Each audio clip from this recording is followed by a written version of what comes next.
یہ تاریخ کی کتابوں میں، قانون کی کتابوں میں کبھی نہیں سنا تھا کہ 13 ممبر ججمنٹ کوئی 7 ممبر ججز سیٹ اسائڈ کر سکتے ہیں۔ سپریم کورٹ کا کبھی ایسا طریقہ کار نہیں رہا۔ افسوس کے ساتھ کہنا پڑتا ہے، پاکستان تحریک انصاف دن رات کوشش کرتی ہے کہ ہم قوم کو یکجا کرے، ہم جمہوریت کو مضبوط کرے، لیکن بدقسمتی سے قاضی فائیسہ صاحب کا سایہ ہمیں چھوڑ نہیں رہی۔ پاکستان تحریک انصاف کے پارلیمنٹیرینز اور ممبر آف دی اسمبلی کی کیا سٹیٹس ہے؟ سب سے پہلے تو یہ کہہ رہے ہیں کہ اس فیصلے سے بہت ناانصافی ہوئی ہے، اس فیصلے سے مایوسی اور دکھ ہوئی ہے، کیونکہ at one point of time ہمیں یہ امید ضرور تھی کہ شاید ہمارے 39 نامینیز جس کا نوٹیفیکیشن ہو چکا تھا by the election commission supreme court کے آرڈر کے مطابق، اور اس آرڈر کے مطابق 2 مرتبہ ایکسپلینیشنیں آ چکی تھی، اور وہ ایکسپلینیشن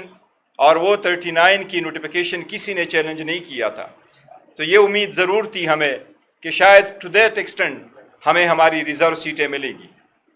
باوجود اس کے کہ پارلیمان میں بیٹھے جو لوگ ہیں، 180 سیٹیں پاکستان تحریک انصاف کی جیتی ہوئی تھی، اور ہمارا مینڈیٹ چوری کر کے ان لوگوں کو جن کو بہرحال ایوان میں ہونے کا دعویٰ حاصل ہے لیکن ان کے پاس عوامی مینڈیٹ نہیں ہے، اس کے باوجود یہ سیٹیں ہماری تھیں، اور سپریم کورٹ کے 8 جج صاحبان نے یہ ہمیں دے دی تھی۔ سپریم کورٹ کے مروجہ اصول کے مطابق کوئی بھی لارجر بینچ بیٹھتا اور ریویو کرتا، اور سپریم کورٹ فل کورٹ بیٹھتی، اور سپریم کورٹ فل کورٹ بیٹھ کر کی ریویو کرتی تو ہمیں اعتراض نہ ہوتا، لیکن اس طریقے کو اڈاپٹ نہیں کیا گیا۔ ہم نے سب سے پہلے یہ کہا تھا کہ پہلے اس سے کہ ریزرو سیٹوں کا فیصلہ ہو، 26ویں ترمیم جو عدلیہ کے خلاف ایک سازش کے طور پہ آئین منظور کروائی گئی تھی، ہم نے کہا تھا سب سے پہلے 26ویں ترمیم کا فیصلہ ہو، وہ بینچیں ایسے بنے جس میں سارے سپریم کورٹ کے ججز ہو، پہلے 26ویں ترمیم کا فیصلہ ہو، اور اس کے بعد سپریم کورٹ کے سارے ججز بیٹھ کے ہمارے ریزرو سیٹوں کا بھی فیصلہ کر لیں۔ آئین کی تشریح درکار تھی، آرٹیکل 51 کی، اگر 8 ججز کی تشریح میں کوئی ابہام تھا تو وہ full court of supreme court بیٹھ جاتی تو ختم کرتی۔ یہ تاریخ کی کتابوں میں، قانون کی کتابوں میں کبھی نہیں سنا تھا کہ 13 ممبر ججمنٹ کوئی 7 ممبر ججز سیٹ اسائڈ کر سکتے ہیں۔ سپریم کورٹ کا کبھی ایسا طریقہ کار نہیں رہا۔ افسوس کے ساتھ کہنا پڑتا ہے، پاکستان تحریک انصاف دن رات کوشش کرتی ہے کہ ہم قوم کو یکجا کرے، ہم جمہوریت کو مضبوط کرے، لیکن بدقسمتی سے قاضی فائیسہ صاحب کا سایہ ہمیں چھوڑ نہیں رہی، جس سے ہمیں دکھ اور افسوس ہوا ہے اس فیصلے سے۔ اب اس کی ایک وضاحت کروں گا کہ اس کے بعد ہم کہاں کھڑے ہیں، کیونکہ کوئی لوگ اس کو مس انٹرپریٹ نہ کریں۔ آپ کو میں کچھ فیکٹس اینڈ فگر تاریخوں کے ساتھ دیتا ہوں زیادہ ایکسپلینیشن کے لیے۔ پاکستان تحریک انصاف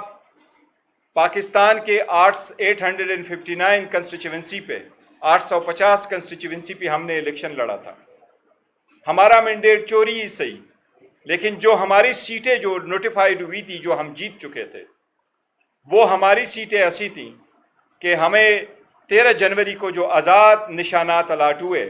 تو الیکشن کمیشن نے 15 فروری کو ہمیں آزاد نوٹیفیکیشن کا ایک نوٹیفیکیشن کیا کہ یہ آزاد کینڈیڈیٹ ہے۔ ہم نے 3 دن کے اندر الیکشن کمیشن کے سامنے ہم نے نوٹیفیکیشن سارے ایفیڈیوٹ سبمٹ کر کے سنی اتحاد کونسل کو ہم نے جوائن کیا۔ سنی اتحاد کونسل کا ڈاکومنٹیشن 772 پیجز پہ مشتمل ڈاکومنٹیشن ہم نے فائل کیا، جس کی تعداد یہ تھی: نیشنل اسمبلی کے 86 M N As, Punjab assembly کے 107 ایم پی ایز، کے پی اسمبلی کے 90 M P As, Sindh assembly کے 9 ایم پی ایز کی ڈاکومنٹیشن فائل ہوئی۔ نیشنل اسمبلی میں جن نوٹیفیکیشن کے خلاف کسی نے ریپریزنٹیشن الیکشن کمیشن میں فائل نہیں کی تھی، 22 فروری کو الیکشن کمیشن نے 78 سیٹیں چھوڑ کے 78 سیٹیں جو ہمیں ملنی تھی اس کو چھوڑ کے باقی ساری پولیٹیکل پارٹیز کو اپنی جیتی ہوئی سیٹیں، جو کہ نہیں جیتی ہوئی تھی لیکن برائے نام جیتی ہوئی سیٹوں پہ جتنے ریزرو سیٹیں ان کی ملتی تھی، ان کو وہ سیٹیں دے دی، باقی سیٹیں ہماری تھی۔ یہ سیٹیں خالی بھی رکھی جا سکتی تھی، لیکن ہم پہلی مرتبہ ایسا ہوا ہے کہ پولیٹیکل پارٹیز کو ان کی جیتی ہوئی سیٹوں سے یا برائے نام جیتی ہوئی سیٹوں سے زیادہ سیٹیں ملی ہے اس مرتبہ۔ اب ہم نے الیکشن کمیشن کو ایک درخواست دی، اور وہ درخواست ہم نے اپریل 2024 کو دی تھی، اور جس وقت نیشنل اسمبلی میں ہم پارلیمنٹری لیڈر کو اپوائنٹ کرنا چاہ رہے تھے سنی اتحاد کونسل کے پلیٹ فارم سے، تو الیکشن کمیشن نے نوٹیفیکیشن نہیں کیا تھا، اور سیکرٹری نیشنل اسمبلی نے ہمیں کہا کہ ہم آپ کا پارلیمنٹری لیڈر نہیں بلکہ آپ کو ایک انڈیپینڈنٹ گروپ کے طور پہ نوٹیفائی کریں گے۔ ہم الیکشن کمیشن گئے، اور الیکشن کمیشن نے ہمارے 86 ایم این ایز کا نوٹیفیکیشن 25 اپریل 2024 کو ایشو کیا تھا۔ میں واضح کرنا چاہتا ہوں، ہمارا نوٹیفیکیشن آج بھی انٹیکٹ ہے، الیکشن کمیشن کی ویب سائٹ پہ بھی وہ نوٹیفیکیشن انٹیکٹ ہے۔ کسی کے دل میں، کسی کی ویو میں یہ ابہام نہ رہے کہ کل کے فیصلے کے بعد پاکستان تحریک انصاف کے وہ کینڈیڈیٹ جو آزاد تھے وہ آج بھی آزاد ہے۔ نہیں، وہ سارے کینڈیڈیٹ سنی اتحاد کونسل میں تھے، ہیں، اور اسی کے اندر رہیں گے، کیونکہ یہ ہم نے 63A کے مطابق یہ نوٹیفیکیشن کے لیے درخواست دی تھی، اور ہماری سنی اتحاد council as a parliamentary party intact ہے۔ 25 اپریل 2024 کو جب یہ نوٹیفیکیشن ہوا تو الیکشن کمیشن نے ابھی ہمارے 3 اور نوٹیفیکیشن کرنے تھے، کے پی کے اسمبلی کے نوٹیفیکیشن، پنجاب اسمبلی کے ایم پی اے کے لیے نوٹیفیکیشن، سندھ اسمبلی کے ایم پی اے کے لیے نوٹیفیکیشن، جنہوں نے سنی اتحاد کو شامل کیے ہوئے تھے ان کا نوٹیفیکیشن کرنا تھا، بٹ سپریم کورٹ کے 6 مئی 2024 کے سٹے آرڈر آنے کے بعد وہ پروسیس الیکشن کمیشن نے روک لیا تھا۔ لہٰذا ہمارے سارے ایم پی ایز اور ایم این اے سنی اتحاد میں جنہوں نے جوائن کیا تھا وہ کنٹینیو کرتے ہیں سنی اتحاد میں، وہ انڈیپینڈنٹ نہیں ہے، وہ اس پارٹی میں ہے، اور الیکشن کمیشن سے مطالبہ کرتے ہیں کہ باقی تینوں صوبوں کے بھی نوٹیفیکیشن جلد ایشو کیے جائے۔ اس لیے ہمارے یہ ایک ویو تھا کہ ہم آپ کے ساتھ شیئر کریں کہ وہ اس پارٹی میں رہے ہیں، کوئی آزاد نہیں ہے، کوئی ایسا نہ کہے کہ کوئی گروپ بنے گا کوئی اور ہے یا یہ آزاد ہے، تو اس لیے وہ سنی اتحاد میں تھے اور اس کے حساب سے رہیں گے۔ فرق صرف اتنا تھا کہ ان M P A M N As کے بہاف پہ اور ان ایم این ایز کو ہم ریزرو سیٹیں مانگ رہے تھے، جو ریزرو سیٹیں ہمیں نہیں ملی۔ دوسری بات جو کرنا چاہ رہے ہیں کہ ہم تو کوشش کر رہے ہیں کہ ملک کے ساتھ رہے، قوم کے ساتھ رہے، جمہوریت کے ساتھ رہے، لیکن وہ روح ہمیں چھوڑ نہیں رہی۔ عدلیہ سے ہمیں مایوسی ہوئی ہے۔ خان صاحب نے انصاف کے نام پہ یہ تحریک شروع کی ہے، 27 سال سے اس کے لیے کوشش کی۔ جب خان صاحب نے اس کی بنیاد ڈالی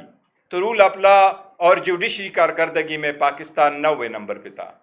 آج پاکستان 129 نمبر پہ ہے۔ اس کا مطلب یہ ہے کہ انصاف کا حصول آج جتنا مشکل ہے 1996 میں اتنا مشکل نہیں تھا۔ افسوس کے ساتھ کہنا پڑتا ہے جب دنیا نے ہر فیلڈ میں ترقی کی،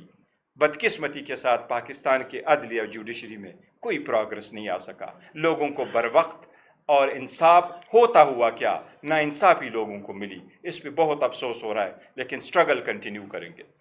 اور اس کی زندہ مثال یہ ہے کہ اب ہمارے پارلیمنٹری لیڈرز بھی سمیت ہمارے کیسز چل رہے ہیں، جس میں ہمارے leader of the opposition in the senate Shibli Faraz صاحب بھی ایکیوزڈ ہے، جس میں عمر ایوب خان صاحب leader of the opposition in the national assembly بھی ایکیوزڈ ہے۔ جج صاحب ٹائم نہیں دے رہے، جج صاحب کیسز چلا رہے، 9 بجے تک چلا رہے۔ میں کہہ رہا ہوں پاکستان تحریک انصاف کے اخلاف میں، پاکستان تحریک انصاف کے ساتھ بغض میں اتنے حد نہ کراس کرے۔ میری سب سے درخواست ہے، یہ ملک اور قوم کے فائدے کے لیے نہیں ہے، یہ جمہوریت کے فائدے کے لیے نہیں ہے۔ اپنے لوگوں کے ساتھ ایسے ناانصافی کرنے کے غلط نتائج اثر ہوتے ہیں، یہ ملک اور قوم پہ اثر انداز نہ ہو۔ مہربانی کرے، ہماری چیف جسٹس سے التماس ہے کہ آپ انصاف ہوتا ہوا نظر کرنے کے لیے تو کریں۔ پاکستان تحریک انصاف نہ صحیح، یہ پارلیمنٹیرین نہ صحیح، یہ اس ملک کے شہری ہے، ان کے بنیادی حقوق ہے۔ ہم چیف جسٹس سے برملا اور پرزور اپیل کرتے ہیں کہ اپنے عدالتوں پہ تو نظر رکھے۔ آپ کنسٹیٹیوشن بینچ کا حصہ نہ ہوتے ہوئے بھی اس عدلیہ کے سربراہ ہیں،